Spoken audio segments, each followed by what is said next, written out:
Bonjour à tous et bienvenue dans ce talk intitulé Comment pirater une API en 2022. Avant de démarrer, on va partager un peu le why du talk. Alors nous, on est développeurs API.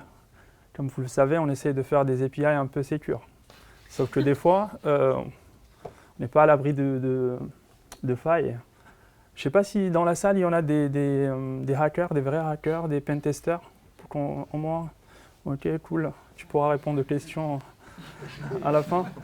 Mais justement, le why du talk, c'est de se mettre à la place des pen testers et des hackers, justement, pour comprendre une sorte de vie ma vie, pour comprendre comment ils fonctionnent, pour justement produire du code secure. Notre talk est déjà has-been, là on est déjà en 2023, du coup on a fait l'effort, on a utilisé ChatGPT.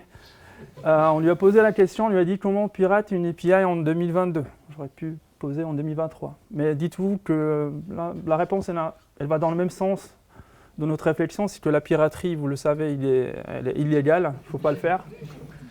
Et du coup, nous, on est là pour apprendre justement comment contrecarrer ces failles. Alors, petite introduction, 80% du trafic aujourd'hui, c'est des API. Ce qui les place naturellement, en fait, comme des excellents vecteurs attaques pour les pentesters, pour les hackers, justement pour compromettre des données sensibles. Et en 2023, on n'a plus besoin justement de se battre avec des pare-feux, combattre des antivirus avancés pour justement pénétrer dans le réseau et exploiter des CVE.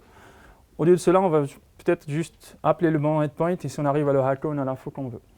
Alors, on va voir les failles de l'API en 2022. On voit que par rapport à 2017, il y a eu des repositionnements de certaines failles, voire 3 nouvelles. Je propose directement, on manque de temps, on va aller démystifier quelques-unes. Et la première, c'est Information Disclosure pour divulgation d'informations sensibles. Donc là, ici, l'attaquant va chercher à récupérer des données sensibles. Donc, il n'a pas le droit, en fait. Donc, c'est l'exposition de données sensibles pour des gens qui n'ont pas le bon privilège.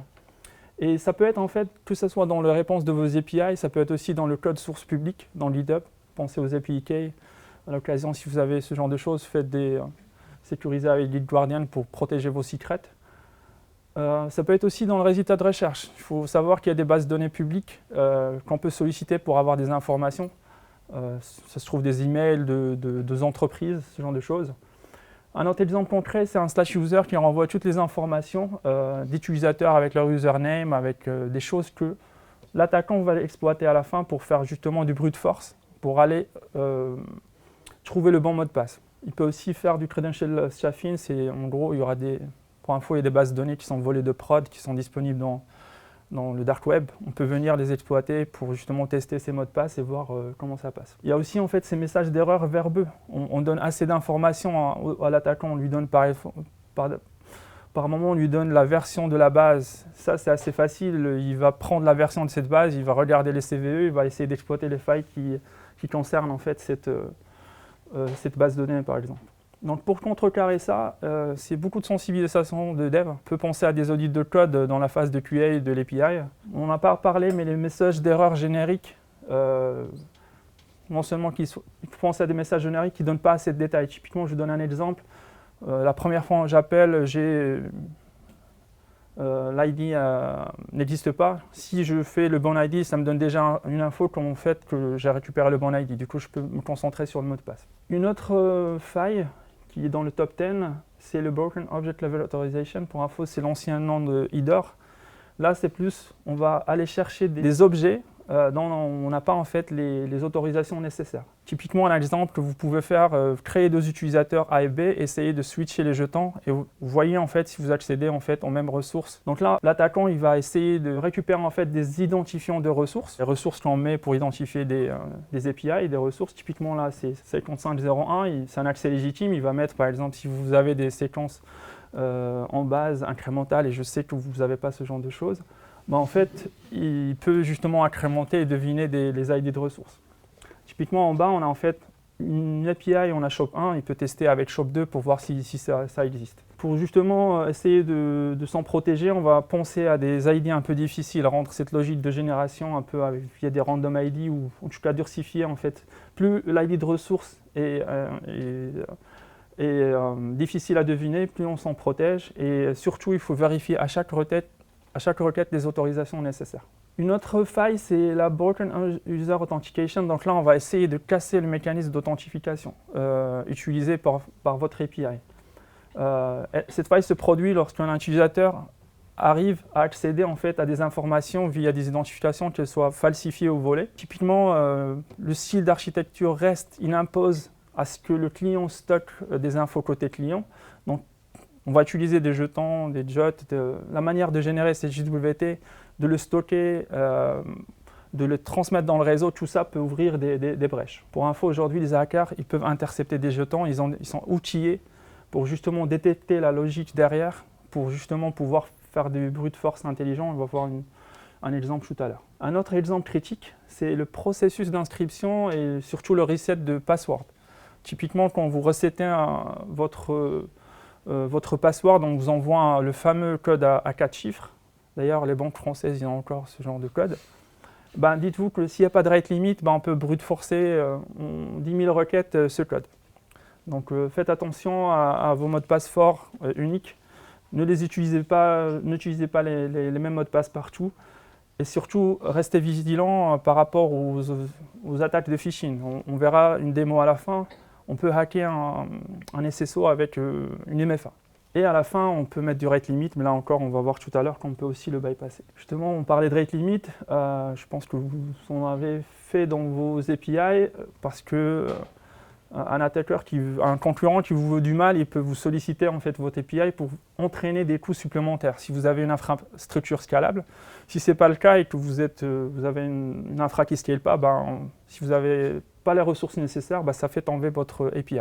Donc une fois que le hacker il va voir qu'il y a un 429, là il va dire ok, il y a du rate limit, on va voir comment contourner ça, justement en jouant sur des paramètres, en supprimant des paramètres, des fois en modifiant l'adresse IP. Donc voilà, il y a une logique métier à aller chercher pour bypasser plutôt ça.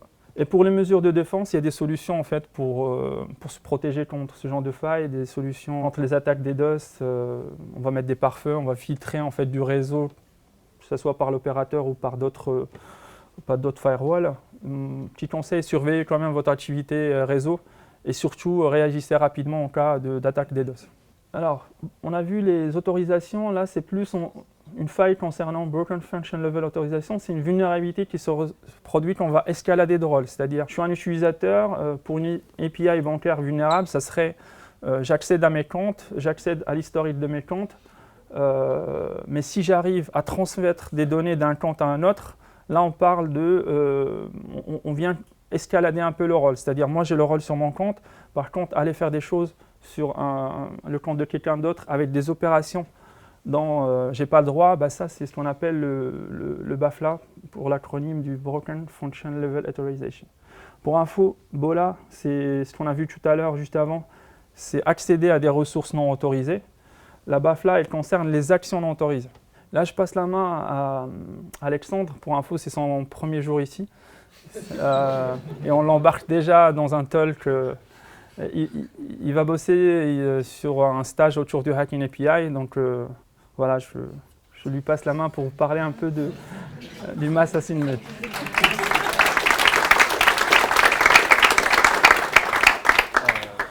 Merci à vous tous, merci Younes. Du coup, je vais présenter les deux dernières failles qu'on a choisies. Donc la première, ce sera l'affectation en masse. Donc c'est une faille qui peut être utilisée pour changer les données de certains objets.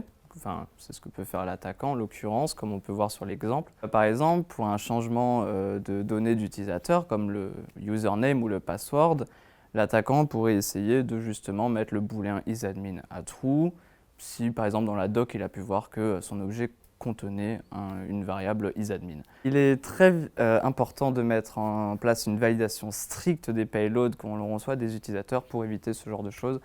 Car si en effet l'objet de l'utilisateur contient une variable du moins isAdmin et que n'importe qui peut la mettre à true, c'est quand même une sacrée faille. Donc on va finir par parler d'une mauvaise configuration de sécurité. Alors ce n'est pas vraiment une faille à proprement parler, c'est un ensemble d'erreurs que l'on peut commettre lorsqu'on configure les choses. Par exemple des entêtes qui seraient trop verbeuses, un mauvais chiffrement de données sensibles, l'utilisation de comptes par défaut en production et l'acceptation de méthodes HTTP non nécessaires comme connect, options, ce genre de choses.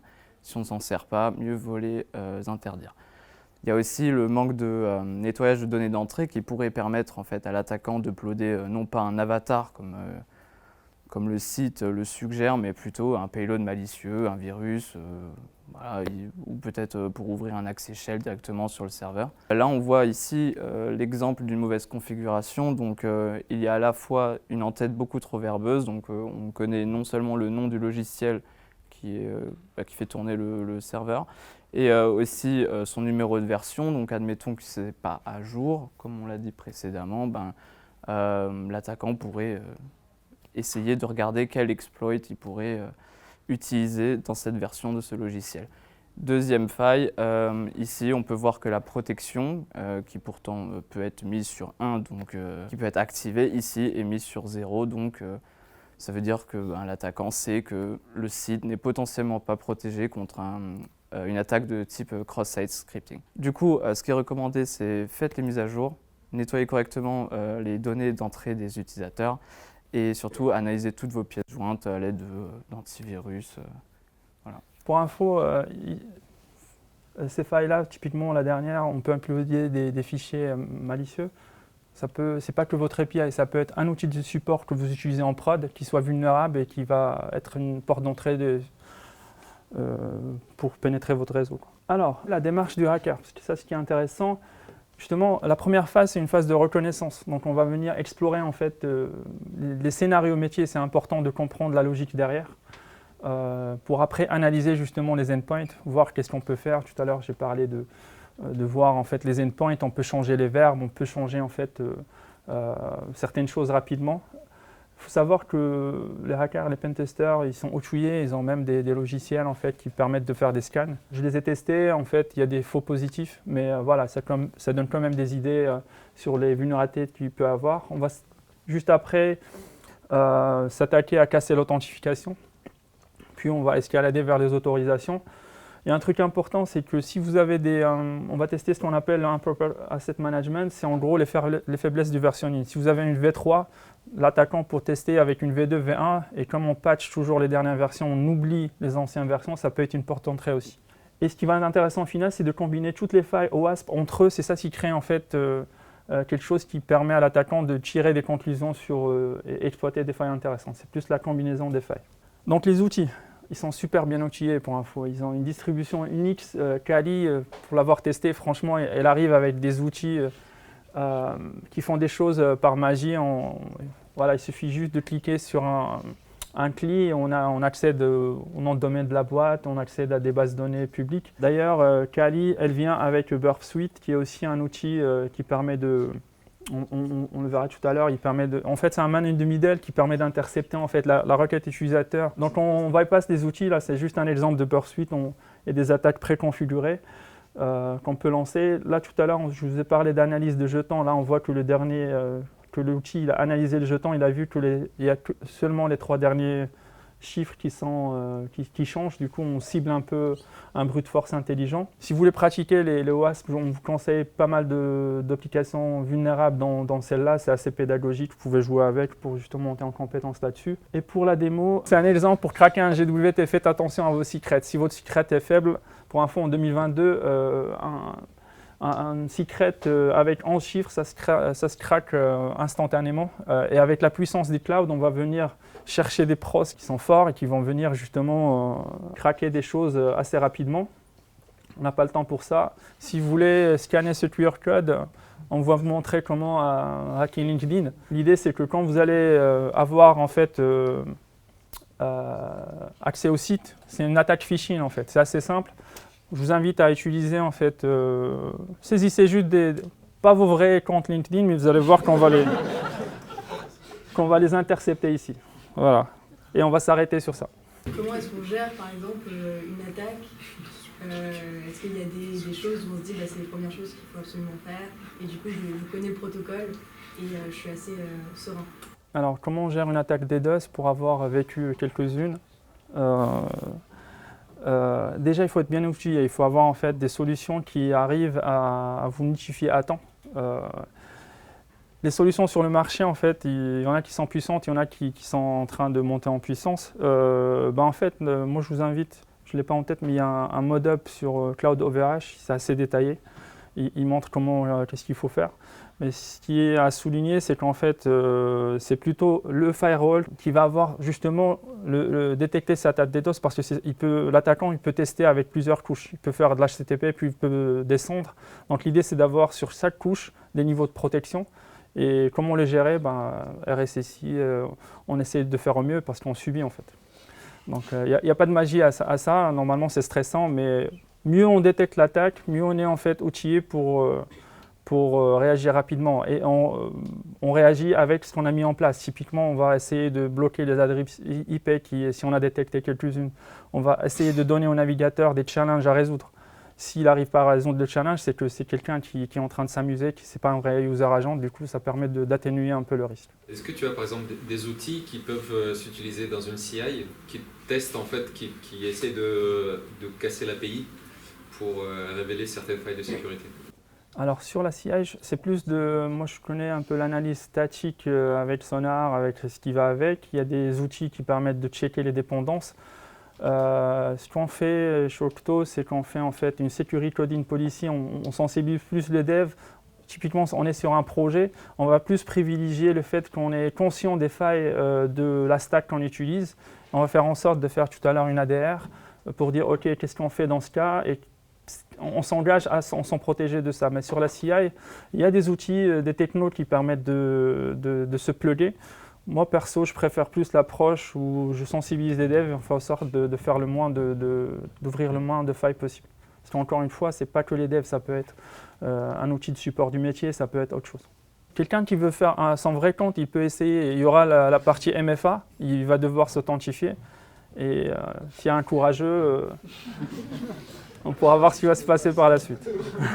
Sur justement la partie DDoS et filtrage, j'ai pas mal entendu parler de Cloudflare et Datadog qui permettent justement de ce filtrage-là. Qu'est-ce que tu en penses? Est-ce que tu as des retours là-dessus, des comparaisons par rapport à d'autres outils?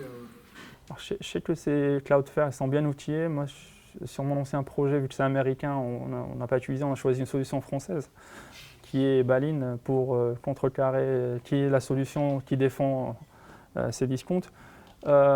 Franchement, avec le cloud, il y a des outils out of the box, on est protégé contre ça, mais ça reste des solutions pertinentes à voir selon le contexte, quoi.